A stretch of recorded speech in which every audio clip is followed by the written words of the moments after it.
Bruce and his wife, Linda, were drinking on the terrace of their large house in the suburbs. Bruce, a 42-year-old accountant, had achieved great success in his profession and was promoted to the post of vice president of the firm. Their expensive home reflected his financial success. Linda, an attractive brunette of 26, looked younger than her age. Thanks to a disciplined regimen of exercise and diet, her figure was that of a woman 10 years younger. Her most notable features were her large bust and long, slender legs. Linda was a primary school teacher, but as Bruce's income increased, she stopped working. Bruce and Linda's sex was very enjoyable for him, but less so for Linda. Things improved somewhat for her when the couple plunged into the world of open relationships last year. Although, according to Linda, the guys were nothing special. The parties, however, became less and less frequent, and that was what the evening was all about. "I don't understand," Bruce said. "Sarah and Bill left first, then Marie and Jim. Now we meet less and less often." "Yeah," Linda replied. "It's frustrating, but I think I know the reason." "Is it true?" Bruce asked, surprised. "I think yes." "What's the matter?" "Well," Linda began with obvious hesitation, "the other day I was talking to Marie over a cup of coffee. Obviously the action didn't stop, but some of our friends went in a different direction." "What does it mean, in the other direction?" "Well," Linda continued, "I don't know how to say it. But mostly, some ladies began to find these evenings less exciting." "You're kidding," said Bruce. "No, I know you guys really like it, but Sarah was looking for excitement and began to find something new." "What?" "Well, it's a form of party where couples and singles mix and you get a wider age range." "So," Linda continued, "Sarah told Marie, and that's where they go. They say it is the most exciting thing they have ever experienced." "Who are these loners who go there?" asked Bruce. "Oh, young people are usually smart and attractive. I think that's what makes these kinds of parties more attractive." When Bruce returned with 2 fresh drinks, she took a sip, crossed her legs, and sighed quietly. "What's the matter?" asked Bruce. "Oh, nothing. Probably just too much to drink, and too much time has passed since one of our parties, so I'm curious." "You want to go?" Linda beamed with delight. Everything turned out to be even simpler than she had imagined. A few days later, Linda and Bruce were entertaining their friends Marie and Jim. It was late Saturday night, after a candlelit dinner at which there was not a word about a party. Now, relaxing in the balsamic summer night air and strengthened by wine, thoughts turned to sex. Bruce, for his part, was once again admiring the beautiful Marie, a 29-year-old blonde paralegal at a prestigious city law firm. It was Linda who turned the conversation to the Circle group. "Tell me, Marie," she began, "what do you think about the Circle?" "Oh, that's great. We really like it, don't we, dear?" she said, turning to her husband, Jim. "Yes, dear," he answered, with a little less enthusiasm. "Are you thinking about coming to the Circle party?"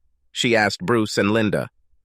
"Well, I don't know," Bruce said, "but it would be worth it. It's a completely different experience." "Why is it called Circle?" Linda's eyes widened slightly, warning Marie as she continued. "Well, the couple who host these parties have a huge house outside the city. Outside on the terrace there is a large circle, about 5 yards in diameter, drawn with yellow chalk. When a couple arrives at a party, they are given a collar with a lock and a plastic bracelet with the key to the lock. While one of the pairs is spending time with someone, the other puts on the collar. It is locked. And this is the signal to go out onto the patio, sit in a circle, and stay there until his partner comes for him. The system is good, guarantees confidentiality, and avoids embarrassment." Linda relaxed, pleased with Marie's description. The evening ended, and Jim, oddly enough, did not speak out about these parties. 30 minutes later, after Marie and Jim had left, Linda and Bruce returned to the patio for a nightcap. "Maybe we can try a party like this?" Linda asked. "I guess," Bruce began. "The circle idea sounds strange, doesn't it? And many people will be strangers to us." Linda chimed in, "I think it would be interesting to go to one of the parties to see what kind of people are there. We don't have to do anything. We might just have a drink and decide it's not for us." Maybe. The next day, Linda called Marie. Her friend asked curiously, "So, are you guys coming to the circle party?" "I hope so. I just have to let Bruce get used to the idea." "Look, just ask him to take you to one of the parties. Join the cuckold circle and let yourself have real sex for the first time. Your Bruce will be dying of curiosity and will want to hear everything. He will be so curious that he will soon be ready to entertain a real man in your home, and he will be so shocked when he sees that he will eat from your hands." Among other places, the women howled with laughter. "Do you know what I really like?" asked Marie. "What?" "Thinking about the guys in our old group who had sex with me, and seeing them end up in a cuckolding circle for everyone to see. And once Bruce is there, you will become the boss in all your relationships. I'll talk to Bruce this evening." "Fine. The next party will be this Saturday. So what do you say? Maybe we should stop by and see what all the fuss is about. We can always leave and go to the movies if we get bored." "Yeah, why not? If Jim and Bill went, then everything must be fine." Bruce had mixed feelings. Linda had always enjoyed sex. He had his doubts about this open, swapping relationship, but he agreed, and it turned out to be exciting for both of them. On Friday evening, Bruce and Linda went to the first circle party. Linda was delighted, but Bruce was very doubtful. "I'm not sure about that," he said. "Don't worry, honey. I'm sure everything will be fine." "Anyway," Bruce continued, "just remember that we don't have to do anything. It could just be a chance to check things out without, getting involved." As if this would happen, Linda thought. Half an hour later, they arrived at a house that almost looked like a mansion. The landscaping was expensive, including large torches lighting the front yard. "I look like?" Linda asked. "Amazing," Bruce answered sincerely. In fact, he thought that Linda had actually put some effort into getting ready that evening. Her sexiest dress with a low slit and the highest heels, a visit to the hairdresser, and new perfume. Just looking at her, Bruce began to feel a tingling sensation. His reverie was interrupted when the door opened. In front of them stood a beautiful woman of about 40, brunette, tall, and dressed to the nines. "Hello," she said. "You must be Linda and Bruce. Please come in. I'm Rachel." The lighting in the foyer was dim, but enhanced by a few candles. Quiet music and conversation could be heard from another room. "Linda," Rachel said, "you are just as beautiful as Marie said. I think you will be a most welcome addition to our little group." Bruce noticed that the hostess was addressing his wife, but not him. "And here," Rachel continued, "is your circle necklace and the key to the castle." Linda put the necklace and chain in her purse and put a plastic bracelet with a key on her wrist. "Come with me. I'll show you the bar. Marie is already here and looking forward to meeting you." "Great," Linda said, as she and Bruce followed their hostess into a large, dark-paneled room. It was actually a large library with floor-to-ceiling bookshelves and a fireplace. There was a bar at one end of the room. Bruce noticed that the bartender, a man about 40 years old, was wearing the same collar as the one given to Linda. Rachel noticed Bruce's curious gaze. "He wears a collar, so he takes turns serving everyone who is sent to the circle, and does a few other things during the party." "I see," said Bruce. In front of the bartender stood a man in his 20s and an attractive blondie in her 40s. "Your champagne, ma'am," said the bartender, placing a glass of sparkling drink in front of them. "Here's your scotch, sir." Bruce thought the bartender was unusually polite. Bruce and Linda ordered white wine, which was poured and served with delightful efficiency. "Here, ma'am," the bartender said, placing the drink on a napkin in front of Linda. "Here's yours, buddy." "Buddy?" Bruce thought. "What is he talking about?" "He's very polite," Bruce said to Rachel as they walked toward the open door of the library bar. "Of course, this is simply part of the tradition of manners and politeness that we encourage at our meetings." They walked through the seating area, which was also dimly lit. A couple sat on the sofa in the corner and whispered to each other. From this area, they entered a very large room that could be described as a party room, or perhaps a huge family room. There were 5 designated seating areas, a small bar in the corner, a dance floor, plenty of sofas, all interspersed with potted trees. The effect was complemented by candles and quiet music. On one side of the room were French doors leading out to the outdoor patio and backlit pool. There were about 20 people in the room, mostly gathered in small groups. "Linda," it was Marie. "Marie, hi," Linda said as they hugged. "I'm so glad you came. And you too, Bruce," she added with a smile. "Where is Jim?" Bruce asked, hoping to catch on to someone familiar. "Well," Marie answered, "actually he's on the terrace, in the circle." "You mean—" Linda began. "Exactly. Wait, I will introduce you. Do not move." When Marie walked away, Bruce put his arm around Linda's shoulders. She shook it off when Marie returned with a handsome young man of about 20. "Wow," Linda whispered to Bruce. "Linda," Marie said, "this is Mitchell. Mitchell is my best friend, Linda." "Well, well," the man said approvingly, slowly and openly looking at Linda. "All Marie's friends." "And this," she said, "is Bruce." Bruce shook hands with the man, who tried to squeeze his hand hard enough to make it clear who was stronger, and he clearly succeeded. "Linda," Marie continued in her usual breathless and enthusiastic manner, "come with me. I want to introduce you to someone." When Linda followed Marie and her friend, Bruce went after them. Marie paused to dissuade him. "Bruce, be smart and wait here, okay? I promise you will see her again." Marie led Linda to a corner of the room where a small group of people were standing and chatting. Instead of joining the group, she tapped the tall black man on the shoulder to get his attention. When he turned around, Linda saw a very handsome man of about 30 with an athletic build. He allowed his gaze to survey Linda very leisurely, which made her blush. "James," said Marie, "this is my friend Linda whom I told you about." "Linda, James." James took Linda's hand in his and squeezed it warmly. "Well, well, Marie," he said, "you didn't give this lady her due." "Nice to meet you, James," Linda said, suddenly feeling very warm and hoping her face wasn't flushed. "Would you take Linda under your arm for a while? I need to free my hubby from the circle for a few minutes." "Of course," James said, winking at Linda. "She will be in good hands."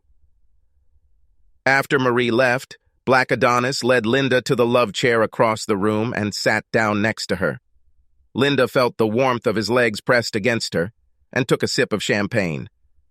"Where is your hubby, Linda?" he asked. "There he is, sitting by the door and looking at us," Linda answered. "I see Bruce can't take his eyes off us. Why don't we give him something to think about?" "What do you mean?" Linda asked. James placed his right hand on the back of the couch behind Linda and placed his hand on her shoulder. His touch made her jump slightly, but she did nothing to push her neighbor away. Instead, she crossed her legs and turned slightly towards him. "I think we'll get along great," he said with a smile, gently stroking her shoulder. Linda took another sip of champagne. Bruce was unhappy. Everything seemed to be happening very quickly. He decided that if Linda was going to get to know a stranger so quickly, then he should try too, and returned to the bar. Bruce looked around the room, but something wasn't quite right. James looked at Linda. "I heard that your husband may not fully understand the rules of this house, right?" "Yes, it might be a shock," Linda replied with a grin. "Well, I think you'll fit in very well here, Linda. And I think you will be very glad that you came." "You think so?" she asked, somewhat flirtatiously, getting into the mood of the conversation. "Oh yeah, especially when we bring your hubby on board.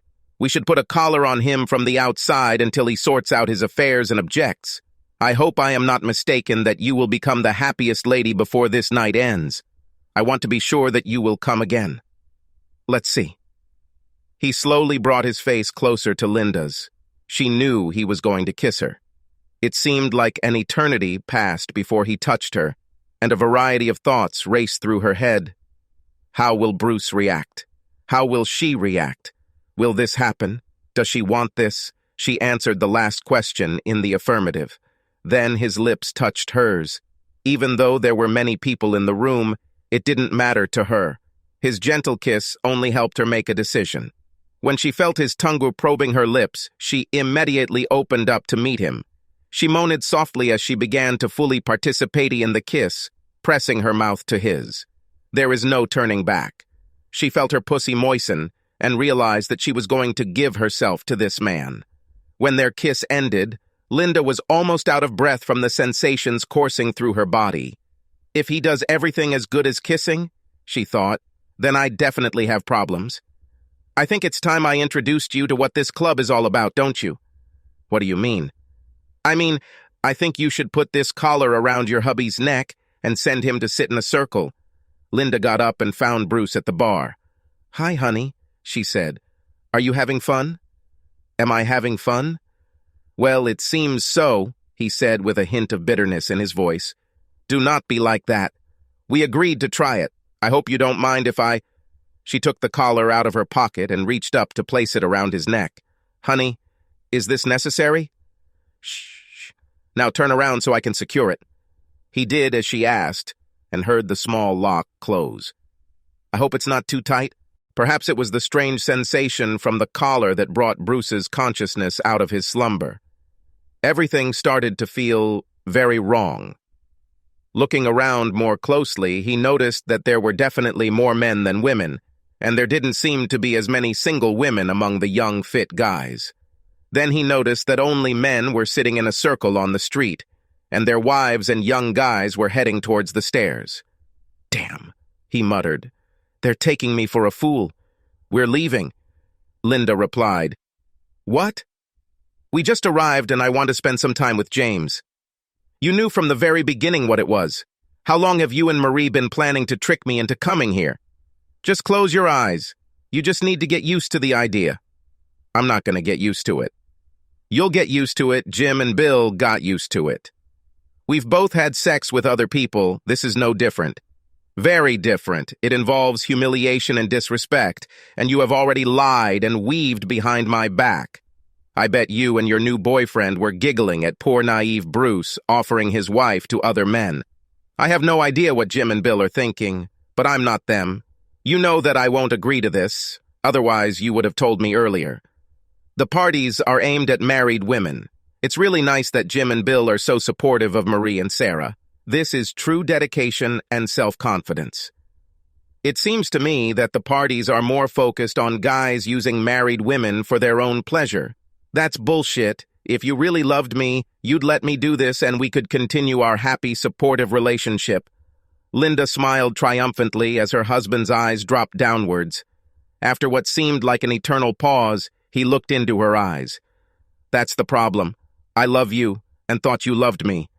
I'm leaving. As Bruce moved towards the door, James approached him. Where are you going? You can't leave until I give permission. Bruce didn't answer. You should stay and see a real man having sex with your wife. Trust me, once you see it, you will know that you cannot compete. We'll break the rules and let you watch for the first time. Bruce looked at Linda, expecting a change of heart, an objection, anything. But there was none. He didn't like that this James guy took it for granted that he could get the better of his wife like that. He was annoyed with himself. But most of all, he couldn't believe that Linda was agreeing and seemed to be enjoying it. He turned to James. Are you going to try and stop me? It may not be as easy as you think. When James hesitated, he simply walked out, figuring Linda would follow him. Linda's thoughts were racing.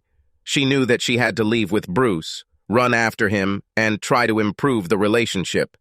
Some of the things he said made her feel awkward, but she was furious that Bruce had embarrassed her in front of everyone. Why couldn't he be more like Jim, even though she didn't think much of Jim?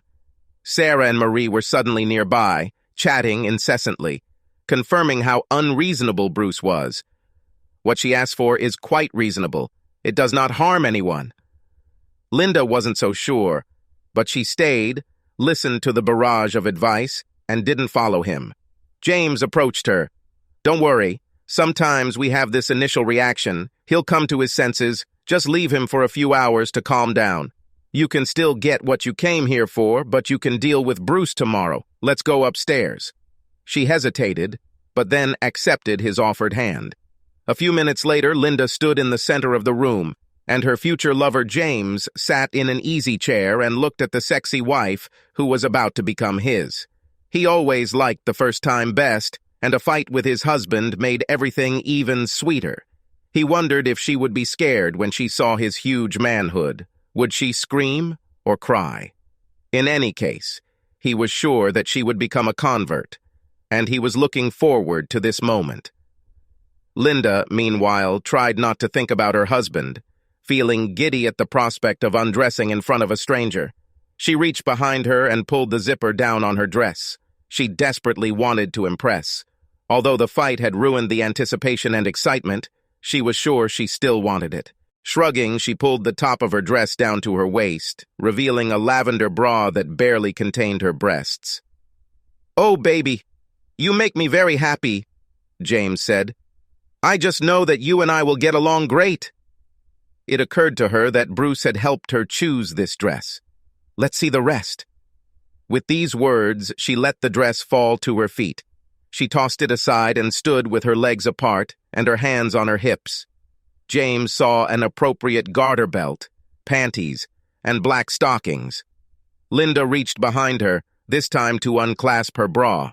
She let it fall to the floor and took her breasts in her hands, as if offering them to the man for approval. "Come here and look at me closer." Linda walked over to James and stood between his spread legs.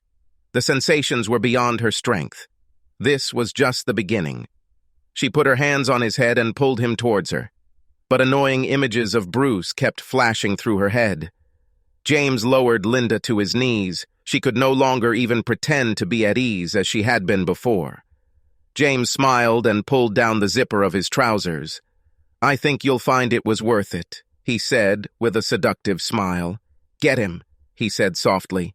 "Get my gift for you." Linda slowly reached out to him through the zipper opening. "Oh, God," she said. "Come on, baby. Do not make me wait." It was everything she dreamed of. At that moment, she tried to imagine what this would mean for her and for her marriage. "Don't stop," James said. James touched her head, signaling that the time for foreplay was over. He knew well what needs this attractive married woman had. He will enjoy her first acquaintance with a real man in her life. They both stood up and took off the rest of each other's clothes. They kissed while standing next to the bed.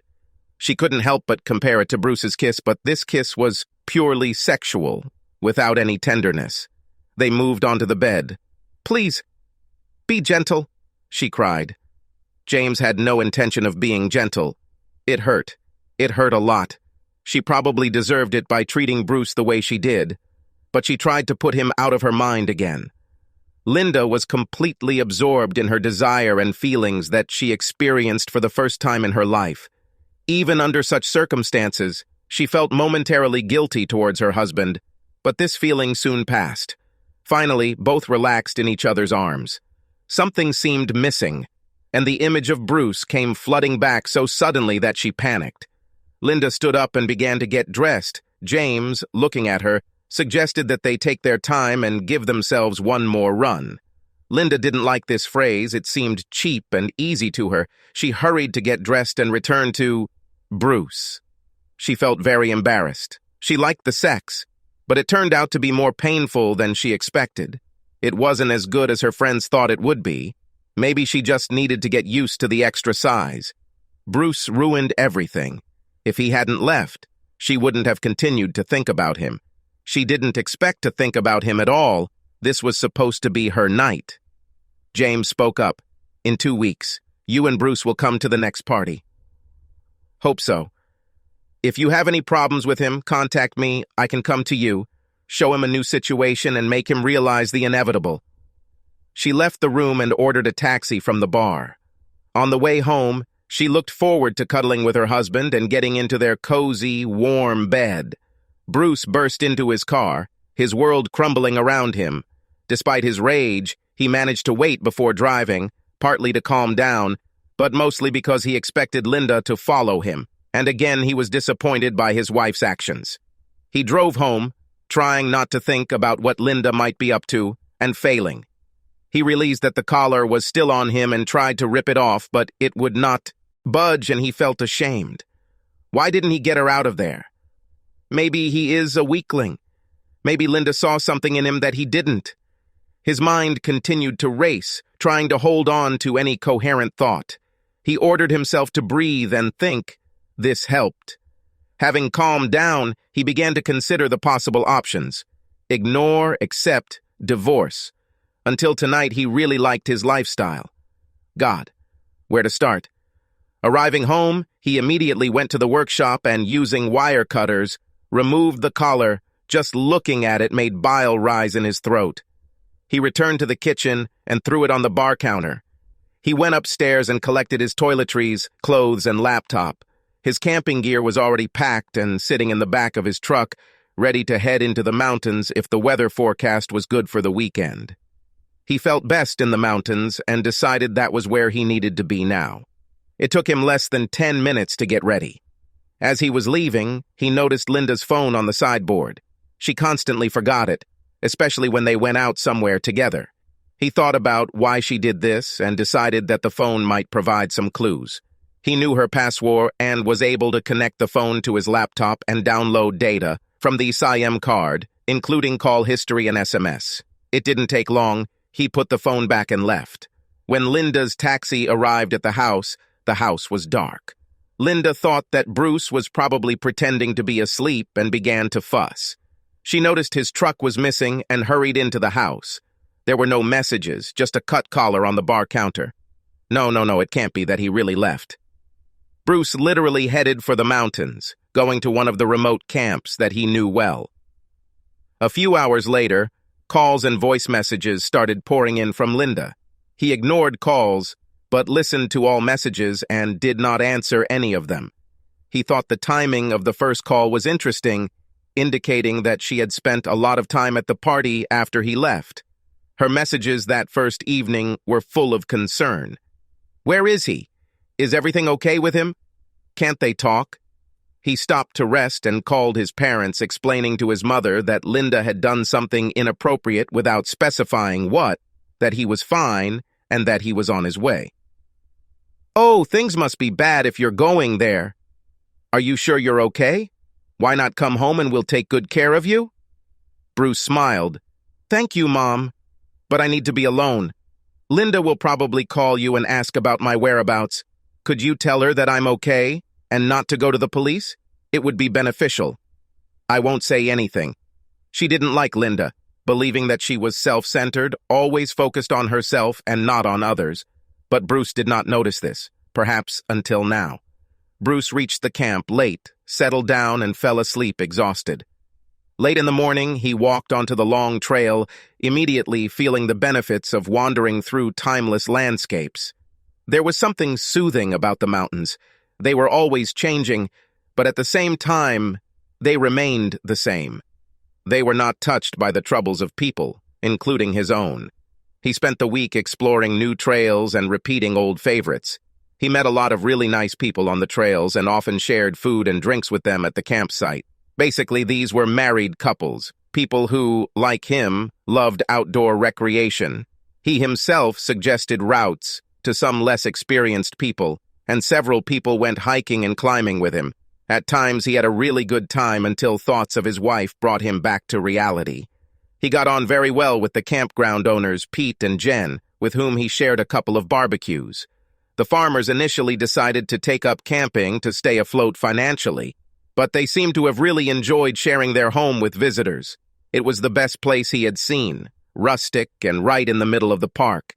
They explained that the rustic look of the house was partly because they didn't want to invest their savings and felt like they wanted to do less rather than more work, as they weren't getting any younger, leaving a message at work asking for the vacation he was entitled to. He was confident that this would not be a problem since he had already closed all year-end accounts for his clients. In the following days, Linda's messages became increasingly angry, demanding that he tell him where he was, that he should come home, that he was acting like a child and should grow up. Surprisingly, the small cafe had Wi-Fi, and he used online banking to transfer their savings to other accounts in his name in case Linda had any ideas. He doubted that she would do it, not because of any newly discovered moral principles, but simply that she seemed absolutely sure that he would return.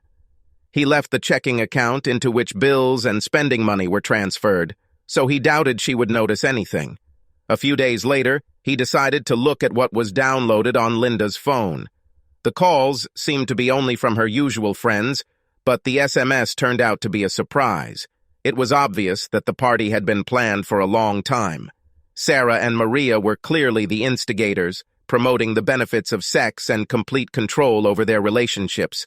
There was plenty of evidence that they all deserved more. More control, more excitement, more sex. Just more. Jim and Bill's fall into slavery was used as a role model for Bruce. He noted a complete lack of empathy for both husbands, where love was repeatedly mentioned, but usually in the context of justifying their actions or exchanging them for more control. Linda's last text messages to him had escalated to a level he could only describe as rage, which amused him greatly, but there was no sign of remorse or apology. This showed that he couldn't hide forever and had to make some decisions.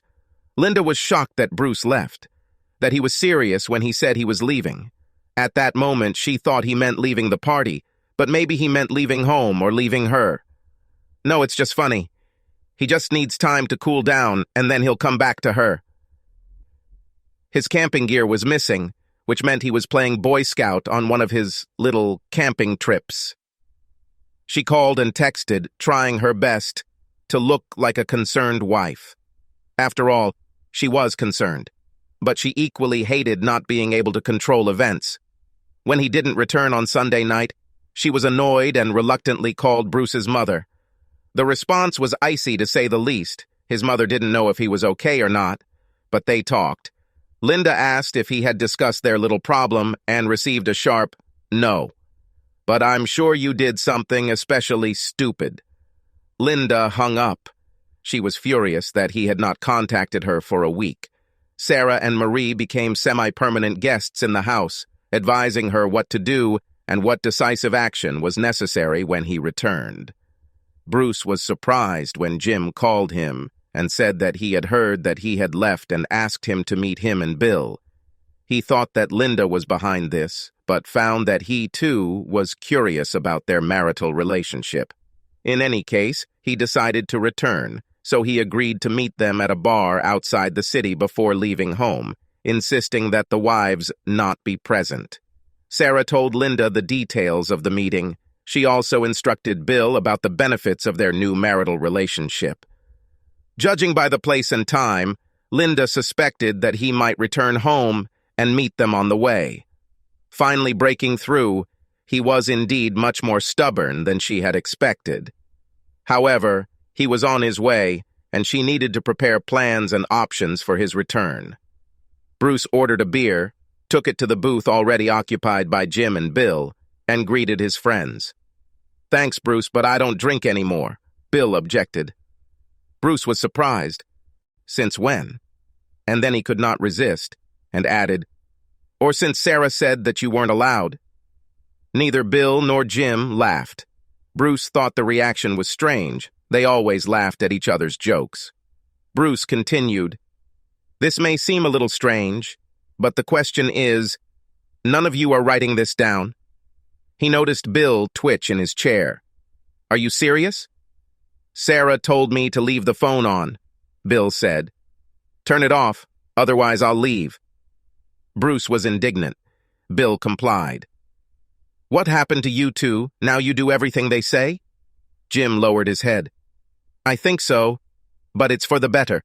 Marie says this means we have clear boundaries and less conflict. We don't fight anymore, there are no secrets, everything is open, and she is much happier." "What are you saying? Do you have a right to any opinion?" Bill tried to intervene. "Bruce, it's not as bad as you think." I genuinely enjoy watching Sarah with other guys. It turns me on. I think that without parties, she could have already started an affair on the side, and we would have broken up. I really don't want this. I love my life, and I'm lucky to have someone as hot as Sarah. This is not for me. I can still almost enjoy watching it, but what is it about the collars, the circle, and the attitude of these guys that is terrifying? Do you really like it? To be honest, Jim said, not really. The circle is a little too humiliating, and it would be better if the guys weren't so... Bastards? Bruce finished. And I don't mind, it's just the reality of the situation. Watching them would change your attitude towards this, Bruce. Honestly, they're like fucking machines, we just can't compete with them. When I think about it from Sarah's point of view, I can see why she likes it. I don't think she'll have the opportunity to go back, Bill said. Bruce said in surprise, What? She can't come back, even if it's all at your expense. Do you receive any compensation? Yes, we still do the same things. Only sex has become different, and it's just sex. She's not in love with any of the guys. So, are you still making love to Sarah? Well, yes, I am. It's just a little different. She gets the pleasure, but we're still very close. And you think this is acceptable? The conversation continued. Bruce became more and more perplexed. To be honest, guys, I just don't understand. It's so one-sided. It's not love for anyone. I think you should read the text messages I have on my laptop. Bruce showed them some of the worst messages from Linda's phone. At first he thought they would refuse to read them, but they started looking. The extent of the derogatory comments made by all three wives was appalling. He expected a furious reaction, but all he received from each of them was a shrug, and the summary is that it is simply more than what they are used to. Well, I give up, Bruce breathed. I guess we're just wired differently. Look, it was good to see you. Take care of yourself, and I sincerely hope that everything works out for you. But I have to go and take care of some things. As soon as Bruce left, Bill called Sarah and said he was on his way home. Bruce drove to his house, and when he entered, Linda seemed to be waiting for him, and had certainly taken the time and effort to look her best. He had to admit that she actually looked good, and he missed her. Finally back, traveler, said Linda. I missed you too, honey. Lisa's first tirade was about the lack of contact with him, which he believed was an attempt to catch him off guard and make him feel guilty. It didn't matter, so he didn't answer. Linda was annoyed that he couldn't see how unacceptable his actions were, but eventually she dropped the topic. While there was a pause, Bruce asked, Was everything as you imagined? Lisa smiled. Yes, it was absolutely amazing if you want. I can tell you about it. I've heard that husbands like to relive it and hear all the dirty details. I don't like it. I just wanted you to confirm your betrayal, which you did. Linda pouted again in disappointment. This is actually difficult to explain, since you did not participate in it as part of a couple. It was something for me, and it wouldn't have affected us at all, or it wouldn't have existed unless you left in anger. Just at that moment, a car pulled up.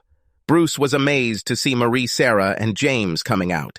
What's wrong with you and your conspirators, Linda? Bruce asked. I can't believe you're using me again. Don't you remember how it worked out last time? All three walked straight into his house, which angered Bruce even more. James sat arrogantly, while Marie and Sarah began to reproach Bruce themselves. To be honest, he hardly listened to them, caught something about how upset Linda was, about benefits, about sexually satisfied wives, extremely happy wives, that they deserve it, and Jim and Bill couldn't be happier. Bruce burst in. Are you sure about that? It seems to me that you set them up and didn't bother to ask. They denied sex to get their way. I can't understand why you would treat anyone this way, let alone the ones you claim to love, but congratulations. You succeeded. You humiliated the men you claim to love, but you won. None of this is true. You won't understand until you see James and Linda, Sarah cried. That won't happen, Bruce replied. James stood up and seemed proud of himself as he walked arrogantly towards Linda and put his arm around her waist. Listen, Bruce, If you don't like collars and humiliation, we can agree another way. She can become a regular. I'll serve her here and keep her polite. Everyone wins. Now why don't we go upstairs and then you'll realize that Linda doesn't really have much of a choice.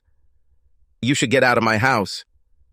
James responded, Tell you what, why don't I call Mike and invite him to the party? Now we'll do all three. And then you'll have the added benefit of seeing Sarah and Marie naked. It's really hot to watch a married woman submit. James began making calls on his cell phone. At the same time, Bruce took 2 long steps, lowering his hip and shoulder, adding weight to the blow that landed on James's face. Screams were heard from all the women. A flash of pain shot through Bruce's fist. Luckily, James fell but was still moving. He started to rise to his feet, and when he was halfway up, Bruce threw a powerful kick that caught him in the balls. This time, he fell hard. Sorry, ladies, it looks like there won't be a gangbang today and your bull will be out of action for a while. Screams and screams continued everywhere. Bruce picked James up and led him to the door, the women following behind him. As he pulled him into the car, James muttered, He's not like your rags. I finally got through to someone. Bruce laughed. Bruce actually felt good. All the pent-up disappointment came out. He told Marie and Sarah to get out too and never come back. And then he turned to Linda. You too. But I live here. I can't leave. We need to figure everything out. This is not what I wanted. I love you. Bruce frowned. Oh, then everything is fine if you love me. Do you really believe you'll be safe if you stay? Should you go with your girlfriends? Of course I will be safe. You will never harm me. Maybe not, but what I feel for you at the moment, even I'm not sure. I'll leave, but only for a few hours until you calm down. Just go away. He watched them leave and felt... What did he feel? Maybe a little better and surprisingly calm. He had been expecting Sarah and Marie to arrive, but James had been a surprise, and he smiled at the thought of the blow and how abruptly it had interrupted his confident mood. It occurred to him that a report of assault might be filed against him, but he suspected that James's pride would prevent this. This whole scene confirmed what he had planned. He went to his truck, got new locks, and started installing them on the outside doors. This turned out to be easier than he thought since they were the same size and brand as the existing ones. He then reprogrammed the garage door and security system, after which he loaded, or rather threw, Linda's clothes into her car, and then sat down and enjoyed a cool beer in his workshop. Linda returned at 7 in the evening alone, but could not get into the house. Her key did not work, which was strange. He wouldn't change the locks, would he? Then she tried the back door and the garage, and then she started knocking furiously on the door until he finally answered. He opened the door and said, "Your things are in the car," and quickly closed the door. Linda began knocking and screaming again, attracting the neighbors' attention. As the screams continued, Bruce approached the door again. "Unless you want me to tell all your precious neighbors what you've been up to, you better leave." He looked angrier than Linda had ever seen him. "We need to talk. I think I misjudged the situation," Linda said. "You think so? Don't be sarcastic. I listened to Sarah and Marie too much and misjudged the situation. I thought you would agree, even be happy about it." "Anything else?" asked Bruce. "I love you and I want us to stay together. We can't part because of such a trifle. The most interesting thing is that you didn't apologize. I'm sorry I hurt you. But not, I'm sorry I had sex with a guy. You're just sorry things didn't work out as well as you hoped. You still think your actions were reasonable. You're so self-obsessed, it's amazing. You seem to be confusing manipulation and control with love. Well, now you are free to seek all the excitement you deserve. Good luck." Linda began to panic, realizing for the first time what she was risking. How could she be so wrong? She begged, "I don't want this. I want you, us, everything as it was. Forgive me. I will do everything. You always treated me very well, maybe even too much, and I took it for granted. It's too late. There's no turning back. Let's say I can still forgive sex, but I cannot forgive betrayal, and will never be able to trust you again. I wish you would leave. Now." This is not the end. I know that you still love me. I will bring you back." Bruce walked her to the door and closed it behind her. It was like closing part of his life. Bruce decided not to divorce Linda, and she didn't file a petition, repeatedly trying to get them back together, which suited Bruce because it meant she was playing well. He didn't think she couldn't maintain that facade forever. She surprised him when she agreed to sell the house. He guessed she was desperate for money. Bruce quit his job and took up freelance accounting as a mountain guide. He completed all the instructor courses, which also helped build a network of contacts. His passion was the outdoors, and he knew how to convey that passion to his clients. During the spring and summer season, he spent most of the day in the mountains and planned to begin more serious winter climbs. He felt healthier and fitter. He bought a 50% share of the camp from Pete and Jen. The camp brought in very little profit, so as soon as he invested more in its most of his money, he will think about divorce again. After all, being an accountant has its advantages. Bruce had big plans to expand the camp. He was going to double the number of places, organize guided holidays, and create mountain bike trails. Peter and Jen's daughter Carol kept horses as a hobby, and they believed that riding holidays could be lucrative. He really liked Carol, who had returned to her parents after a painful divorce. She was caring, attentive, and constantly ebullient. She was also delighted that Bruce was involved, easing the burden on her parents. They worked together a lot, and the more he got to know her, the more he liked her. Plus, she was beautiful, which also helped. On reflection, he realized that he was not happy in his previous job, but it was profitable and made Linda happy. If you think about it, he did a lot of things just to make Linda happy. Perhaps the party was the best thing that could have happened, although not exactly what Linda had in mind. Surprisingly, in mid-August, Jim appeared at the camp, and he and Marie were separated. Bruce gave him a few random shifts, and he stayed for a few months, looking fitter and happier, more like the guy he'd met in the beginning. Jim said Linda refused to socialize with Sarah and Marie, and because she didn't have a partner, she couldn't go back to the parties even if she wanted to. James never got in touch. After ignoring Linda's calls, texts, and emails, she showed up at the camp and asked to speak to him so politely that he could hardly refuse. Many of the words were the same, but this time it seemed to him that she was sincerely sorry. It was noticeable that she used the pronoun I much less and talked more about his feelings. It turned out that she had been seeing a counselor in an attempt to get help.